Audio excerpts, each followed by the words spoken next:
senior at Elizabethtown College. Hi, my name is Jamil Pons Elliott. I'm 21 years old. I'm an African American male, and I'm currently a senior at Elizabethtown College.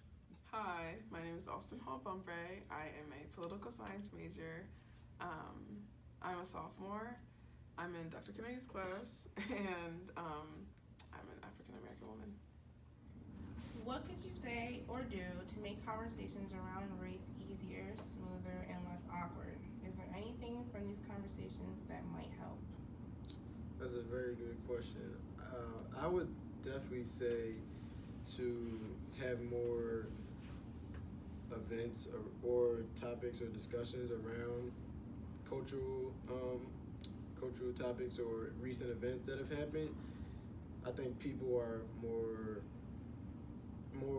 likely to respond to things that have happened recently and to react to what has happened.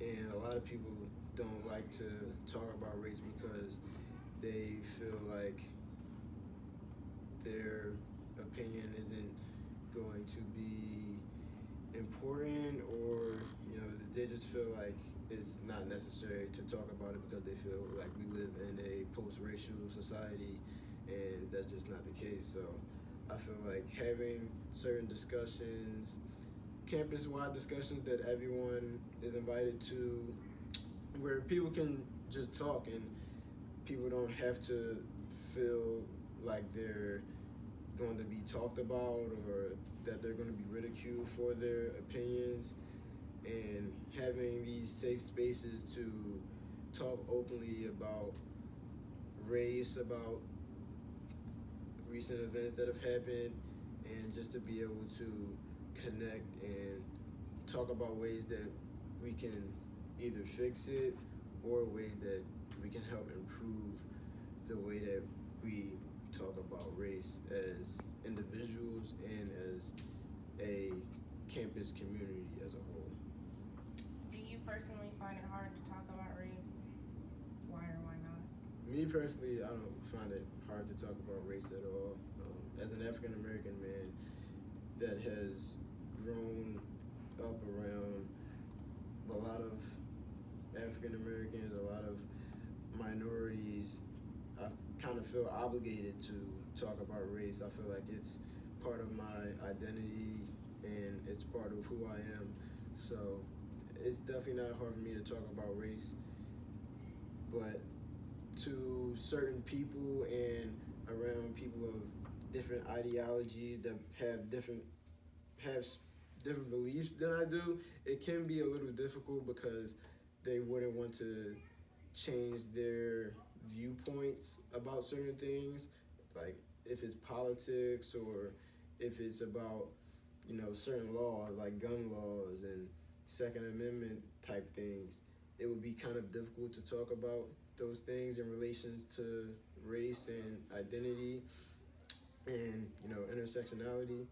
But to answer your question, no, I don't find it hard to talk about race at all because it's who I am and it's what's embedded in me. Thank you, Jaleel. Okay. In a discussion about race, do you feel obligated to advocate for the African American community rather than your individual self? No, not really. I mean, I always think I speak for myself. We always talk about in a classroom setting, if you're the only black person in the class, do you feel obligated to represent all black people? And I personally feel like I don't really have to. Like I said, I'm my own voice. I have my own opinions. Everyone in the black community, although most of them are similar, people have different opinions. So I can't say that I represent someone else's opinion. I can't say that we have the same views on the same things, and in terms of like discussion. I may talk about it a different way than other people will talk about the issue, or they may just have a completely different opinion as a whole. So I don't think I have to represent all black people. I feel like I'm my own voice. When whatever I say is my opinion, it doesn't reflect other people's beliefs or opinions. Is there someone with whom you'd like to have a conversation about race with? If so, who might it be? and why? All white people on the campus. I'm being serious Why? because I feel like they need to be educated on not only what minorities go through on a daily basis at a PWI, but also in life in general. I feel like a lot of them take what we go through for granted, and they don't think it's as real as it really is. They see us and they don't think about what we go through on a daily basis. They don't know the background. They don't know our history and what we've been through up to this point. So I would say most of I guess on this campus, most of I shouldn't say all of them, because there are I do know a good amount who are knowledgeable and are empathetic with minorities, but I think there are a lot of white people on this campus who do need to be educated on the things that minorities go through on a daily basis. How do you feel about other African American people who have the mindset, if it doesn't affect them personally, then it's not an issue? I mean, I can't say that I relate with them. Can you say the question again, though? How do you feel about other African American individuals who believe that if it doesn't affect them personally and directly, then it's not an issue? Well, it may not affect them, personally directly, but it can affect them indirectly. And I'm trying to think of an example, but I really can't. But that's not how I feel. I feel like even though Trayvon Martin getting shot, it didn't affect me personally because I didn't know him, I wasn't part of his family or whatever. But it affected me indirectly because I'm also an African American male who may be walking around with my hoodie on, carrying iced tea and Skittles, and feel threatened by the police. So, although, like I said, I didn't know him, I wasn't in his community, I wasn't in his family, it affected me indirectly because now I have the mindset, like, could this happen to me? Because we're similar. Thank you, Jamel. Do you agree with taking a more nonviolent approach versus a violent approach when dealing with social issues? Personally, I get very riled up, and that shows through my passion behind racial justice. When I think of violence and nonviolence, again, I think of MLK and Malcolm X, and I lean more towards Malcolm X because within history you see that most wars that are won and most issues that are won are through violence, and I don't think that should always be your first thought, but when you have an issue that keeps reoccurring, I don't know what else you would do. Like I said, the Revolutionary War was a war. It was violent, and it was, I think, less than 20 years. 7-Year War, and just in the Civil War, just different wars throughout history, you have seen that when these issues are presented, they turn into wars. And I'm not saying the issue is done and over with, but stuff gets done. Women's suffrage movement lasted more than 100 years. We are still fighting for racial issues, and we've never had a war. We had the Civil War, but it was for a lot of people fighting it, it was about money. It wasn't about slavery, and it wasn't about racism. So I think that when we do have these wars, I think that issues are taken more seriously, and I definitely think that even with MLK's approach, I think that he was a great leader, and I think that he did a lot for the people. But a lot of the time when people talk about being nonviolent, it refers to not letting white people see you in that aggressive way, and and I think it goes along with trying to assimilate, and that's not something that I would ever tell someone that is African American to do. I think that we're gonna have these stereotypes anyway. We're already seen as aggressive, we're already seen as violent, we're already seen as thugs. So when you try to use nonviolence in a way that is kind of countering those stereotypes. I don't think it's necessarily purposeful or beneficial. And I think that personally, if someone slapped me on my right cheek, I could not turn the left. I don't think that that's fair, and regardless of the world that we live in right now, I think that demanding your justice and demanding it in any means possible is the right way to go. And I think that we have been living in a racialized age for so long that it's enough. Personally, I'm done with this. I don't think that we need to keep saying, no, let's be peaceful, let's go on this protest, because what is being done about it? And that's how I feel. Do you think people use color blindness as an excuse to avoid conversations about racism or any of the social issues in our society? I definitely think people use that as a scapegoat to not talk about racism. If you're not educated on colorblindness and if you're not aware of the damage that it can do, then you're not going to question when someone says they don't see race. You're going to be seen as a good person, and you're like, oh, good for you that you're not being biased. But regardless of what you say, we all live in a system where there is implicit bias against people of color, and regardless of what you say, you're still going to see that, and that's something that is still being perpetuated into the society. So I think that it's definitely a way for people to get around the conversation and not really talk about the issues at hand. And I also think it's just a way for people to dismiss it and to be seen as a good person without having the consequences of saying something that might be offensive or that might be seen in the wrong way. So I definitely think that people use it as a way to not talk about these issues and also dismiss them as if they're not important. So what are your thoughts on white fragility?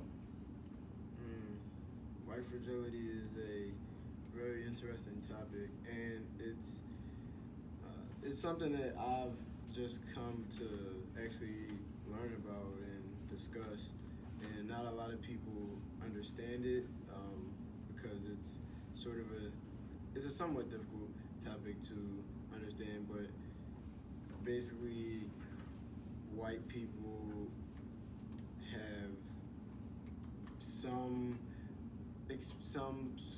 if they come across some sort of racial experience, then they get stressed or they get sort of out of whack, and they don't sort of understand how to react to these types of situations. And I think it's something that needs to be worked on, and it's something that we can discuss more, and maybe through, I don't know if cultural courses in college will make that a reality or will fix the ability to react to these types of things. But the idea of white fragility is really interesting to me, and as an African American male, I've been accustomed to hearing about African American men and women getting shot by police, unarmed. I've been accustomed to these types of things happening even in my own community, in my own backyard. So it's nothing new to me, and I know how to react to these situations. I understand who to talk to. I know that this is a reoccurring theme, and this isn't just the first time that it's happened.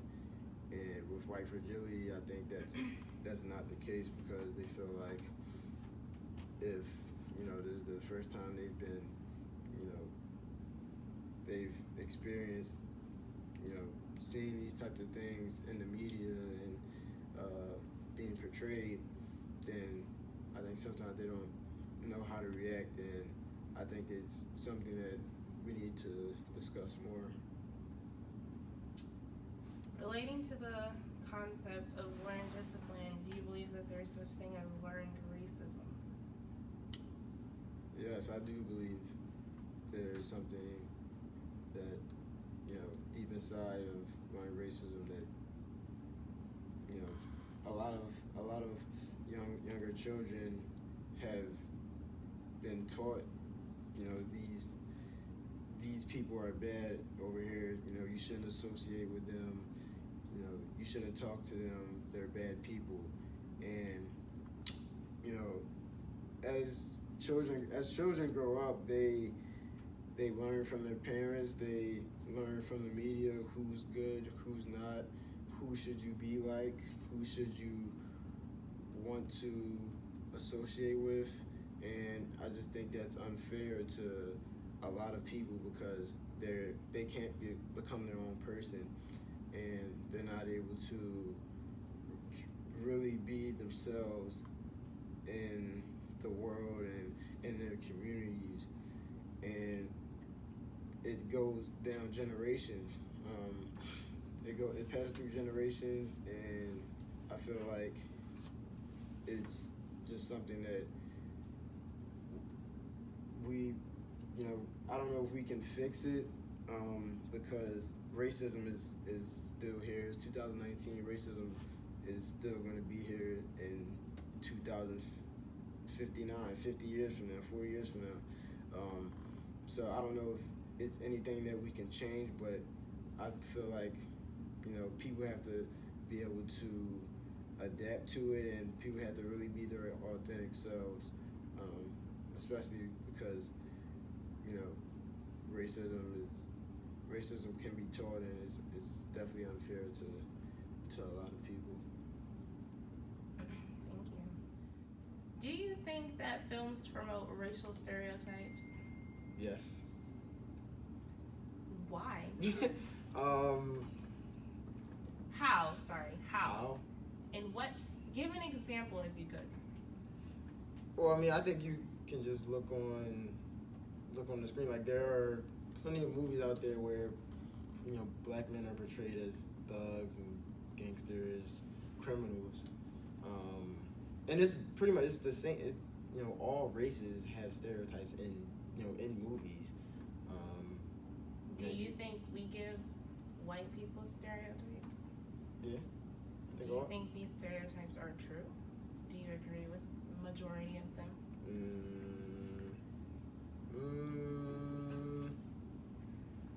For certain groups, somewhat. So you're saying that you agree with the stereotypes. Do I'm you feel that it is wrong for a white person to place a stereotype on an African American individual in whom they just met? Wait, say that again? Do you think it's wrong for a white person to Yes. place the stereotype Yes. against an African American individual Yes. that they Yes. just met? Yes. Yes, it's wrong, or yes, you're... No, yes, I agree that it's wrong to place stereotypes on people that you just met because you just met them. You don't know, you know, who people are. Obviously, stereotypes are there. You know, we put stereotypes on people because we think this is who they are as an entire race. Do you think subconsciously you place stereotypes on Subconsciously? white individuals? No. Okay. I'm gonna read you a quote by Martin Luther King. I refuse to accept the view that mankind is so tragically bound to the starless midnight of racism and war that the bright daybreak of peace and brotherhood can never become a reality. I believe that unarmed truth and unconditional love will have the final word. The question is, do you agree that taking a nonviolent approach on social issues is going to be more effective than a violent approach? That's a very good question. And when you ask that, I think of, you know, Martin Luther King. I also think of Malcolm X. You know, Martin Luther King had this nonviolent approach.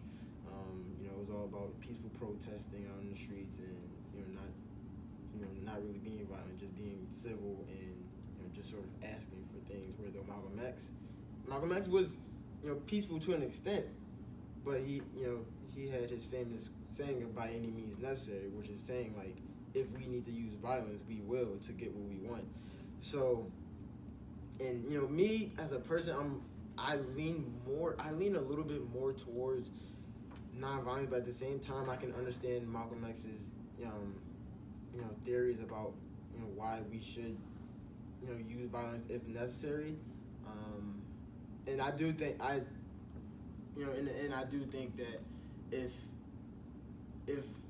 force is needed to sort of get further in things, then that's what it needs to be. So Malcolm X is by any means necessary.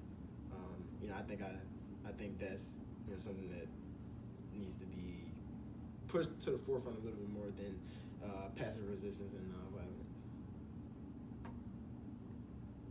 Okay, thank you. So, what are your thoughts on white fragility? That's a big concept. I think that white fragility is a part of a whole racialized system that we live in. White fragility was born out of racism, it's born out of the civil rights movement. And I think it really kind of gives a definition to the quote post-racial world we live in. It's definitely something that's a part of the system. It's a part of the system amplifies ignorance surrounding race. And I think that's definitely one of the biggest aspects of white fragility because, in school systems, you're not educated about African American history. It's not something that people really talk about. And when you don't talk about it, and especially when you don't experience it, you're not going to understand and you're not going to be able to come from an empathetic viewpoint. So even though white fragility was born out of ignorance and it still perpetuates ignorance, there's always room for people to grow and room for people to be educated. And I think that the willful ignorance surrounding white fragility is something that can be turned around just because, when you're not taught about it in school, that's not your fault, but a lot of people have access to computers and have access to situations where they can learn and understand about race, and when you choose not to do that, that's an issue, and that's a big part of white fragility and why it manifests so easily within specifically white people. Okay. Do you personally find it hard to talk about race? Why or why not? And why do you think it is so hard for people in general to discuss the subject? Personally, I don't have a problem talking about race. In class, I go off at the mouth all the time. I'm surrounded by people that understand and share the same identity as me, so it's not hard to discuss issues that we all face. But talking about it to people that, that are not as familiar with the concept is a little bit challenging, just because a lot of the times it frustrates me when people don't know of very simple things about African American history that they should know. Because, we all know American history, white American history, and we were all taught it. But when people don't know who Sojourner Truth is or who Harriet Tubman is, it's kind of like a slap in the face to my ancestors who literally went through battles every single day and do not get the credit that they deserve. And it's hard to face that truth a lot of the time and to kind of really put myself in that situation where I am really having to look it square in the eye and talk to people that may not necessarily understand. And in that sense, it's hard. But for myself, when I'm talking about it, like with my friends, it's never a hard concept to talk about it because we understand. We live it every single day. We're telling our stories. And I don't think that's something that will ever be hard. Do you think that people are more reluctant to listen and discuss things like this due to implicit bias? Great question. Yes, I do. I think that, I have done my project on civil discourse, and I think that we're living in a culture where we don't really understand how to have conversations about difficult topics and how to be empathetic towards people. And I also think it has a lot to do with media. We're living in an age of technology, so when you're talking to someone online and when you're making maybe racist comments online. It's not the same as saying it to somebody's face. So I think that, can you repeat the question? I got lost. Do you feel that people are more reluctant to discuss and talk about race due to implicit bias? Yes, so going off of the social media thing, I definitely think that there's a kind of buffering stage when we talk about race, just because, as I said previously, you don't really get educated on it, and it's not something that conversation is encouraged about unless you take a class like Dr. Carnegie's class where you're forced to talk about it. So it definitely is, like I said, a buffering stage between what we talk about, why we talk about it, and who we talk about it to. Thank you, Austin. You're welcome.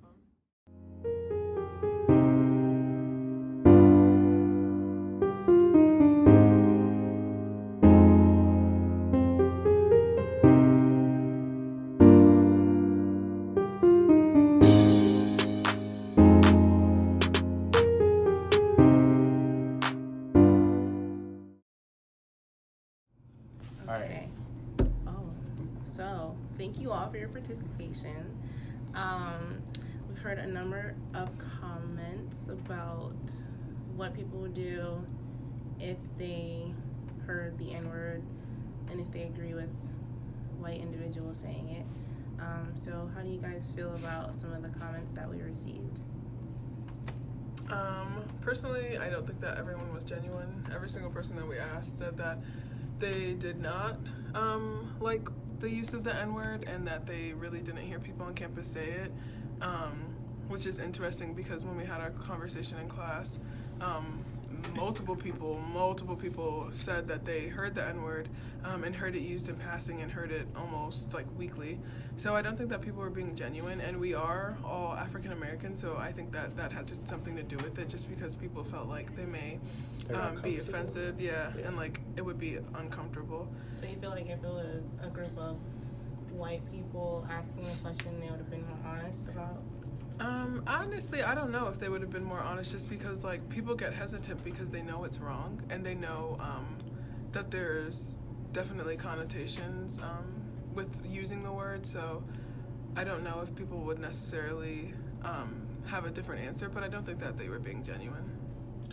I feel like what bothers me the most is that people were saying they like were uncomfortable hearing people say it, but then you're not comfortable enough to say, like, you're not uncomfortable enough to say anything about it, which is kind of confusing because, you know, if you are uncomfortable, wouldn't you want to put yourself in a more comfortable environment, or at least, you know, eliminate situations for that to happen again? So I guess that would be one of mine. Yeah, I think I'd probably say that, like, some people also would be scared of, like, the confrontation.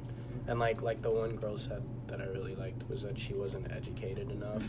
And she said that, like, if she was more educated, that she'd feel more comfortable stepping in, I think. I definitely understand that perspective, but she has the ability to educate herself on the matters if it mattered enough to her, which puts into perspective how much they actually care or think about it, how cognitive they are of it being said, and the effect it has on them because they're not African American, you know, students here. Do you guys feel like the I have a black friend excuse is valid? No. Enough for them Not to say at all. It does not matter how many black friends, how many colored friends you have. Like, what matters is your actual morals and values. Like, if you don't actually really value, you know, people of color, then that's what you think. But just because you have, like I said, just because you have, you know, one black friend doesn't make you, you know, not racist. That's what a lot of people say. I have a black friend, so I can't be racist. That's so far from the truth. I definitely agree. I remember seeing a story about an African American female who had a white boyfriend, and after President Trump had won, he started to basically like disrespect her and treat her bad and not really care about the fact that she was black and not care about the issues that she was going through. So it definitely can be something that's very serious, and you know, it's definitely not an excuse for, you know, you to have black friends and not care about black issues. Do you guys feel like? I'm sorry. Go ahead. I agree, and I think that it just doesn't make sense, and it would never be validated just because that's not your identity. And having a black friend doesn't automatically transfer black skin to yourself. And I think that people use that excuse as a way to again dismiss the issue of what we're talking about, and it's just ignorance, pure ignorance. I also believe that friendships can sometimes be surface level, so it depends on how much you value your friend, their history, what makes them as a person, which is why the colorblind argument doesn't factor in. You need to respect me as a whole person. I am African American, so I do have different you're so messed me up. You do have different experiences than other people. Yes. Thank you for that, Damani. Intersectionality. Do you guys feel like having a radio show dedicated to acknowledging social issues and human dynamics is beneficial to this campus, or do you feel like it will go unnoticed? I feel like it would definitely be beneficial, but I think we would need to put it out more, definitely promote it more, have people, advertise it and market it the correct way so that people would be willing to tune into it, because a lot of people don't listen to the Easttown radio at all, and they're not really familiar with the type of programs that happen. Hopefully they are more familiar with it as time goes on, but I think it's definitely something that would be beneficial and that people could listen to. So, each of you, do you all consider yourselves to be activists? Yes. Social activists? Yes. Absolutely. Yes. So what do you think you could do to help promote awareness about social issues, or even just promoting the radio show? Like, what would you do? I think, go ahead. Oh, okay. I think just having open discussions with people is the realest way to get exposure and to get it authentically. Have discussions with your friends, and then your friends will have discussion with their friends. Be willing to share the knowledge and educate yourself on these topics, and just be willing to listen and hear people out.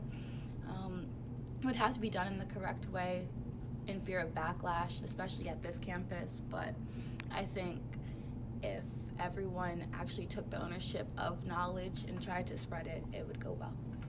I think an idea could be to have students listen to it, for their class. It'd be a requirement. I know some classes require students to go to Ware lectures or Leffler lectures.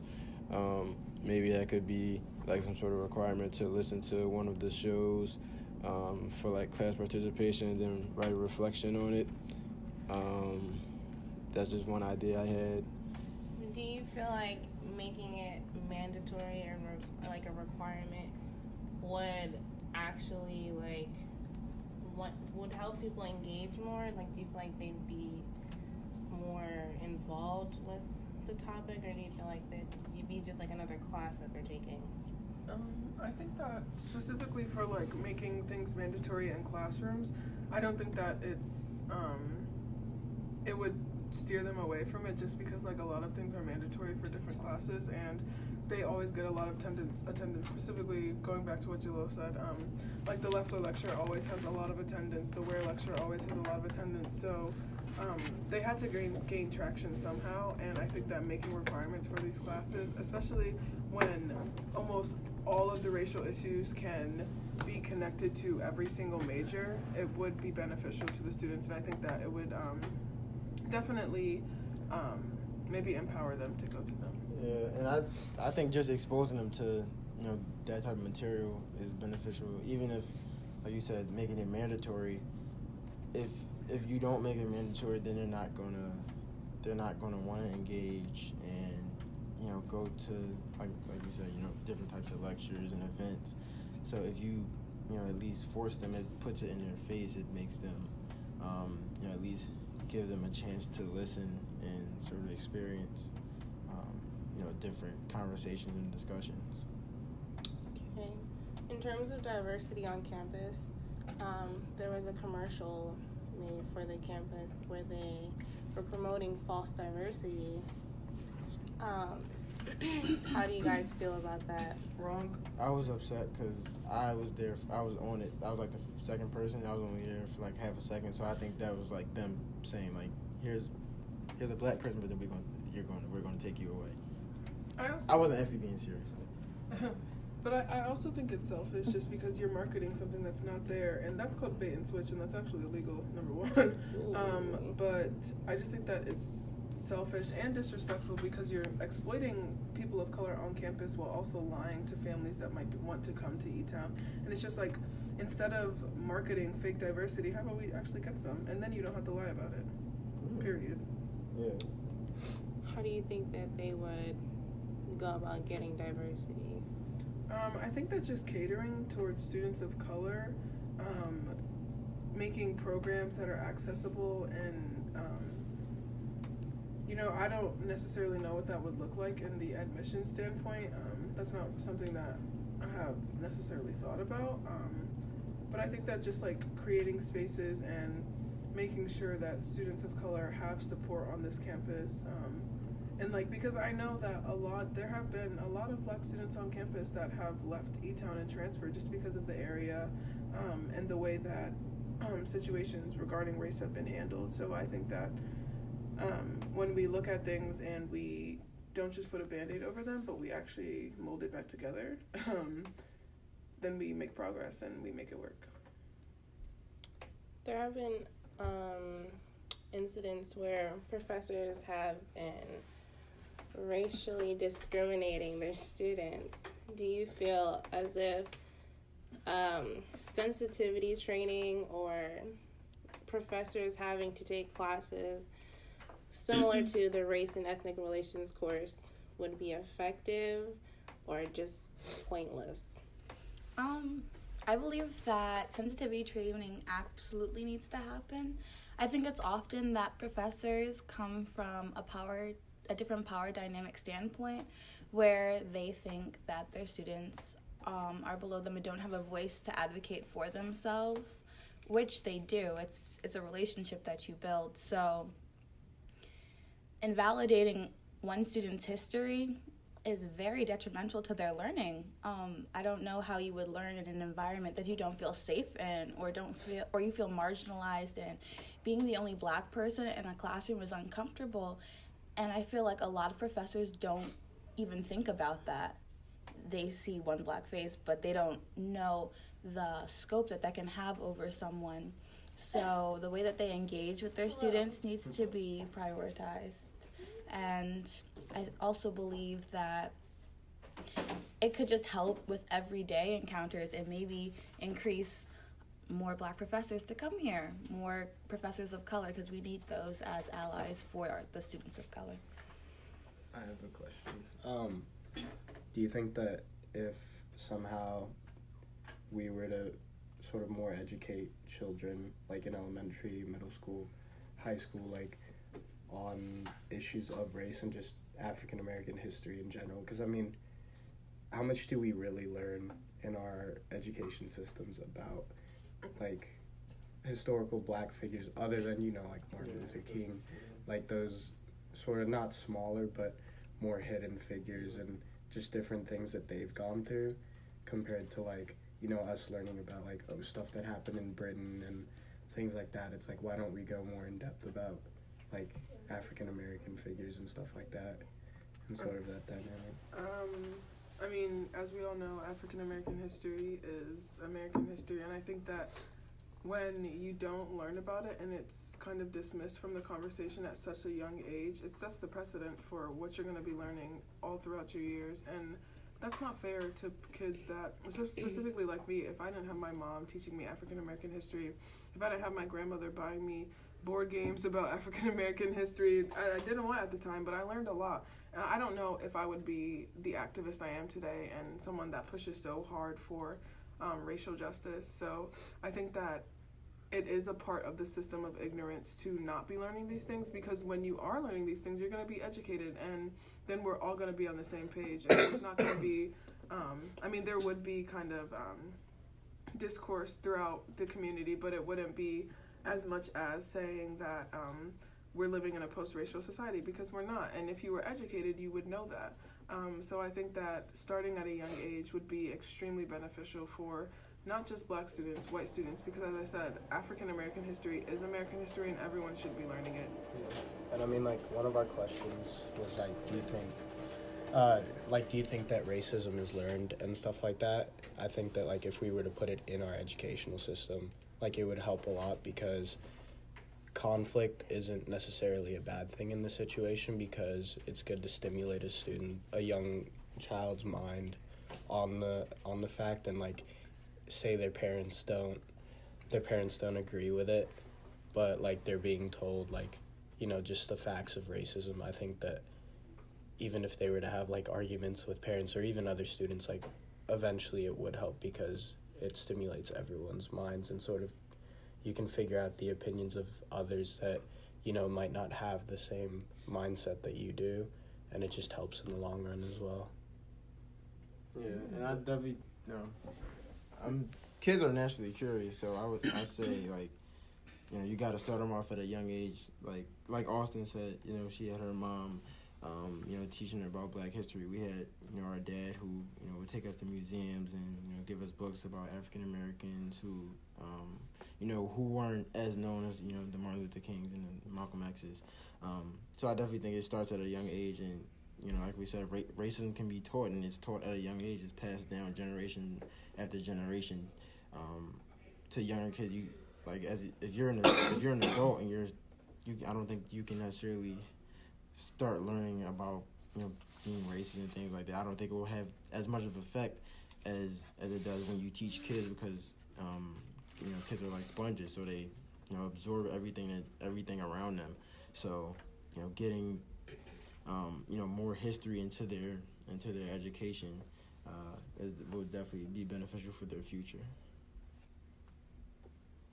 Yes, I would definitely agree, because, you know, no one is born racist, and if you're not taught racism, then you know, there's the possibility for, you know, learning more about diversity and being more inclusive and respecting and making sure that everyone, you know, is equal.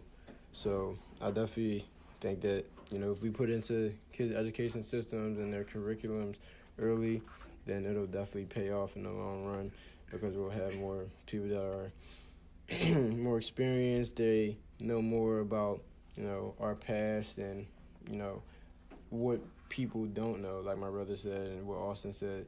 Not, you know, there are lesser known figures that we still don't know about, and that, you know, aren't in the textbooks. Well, thank you all. Welcome.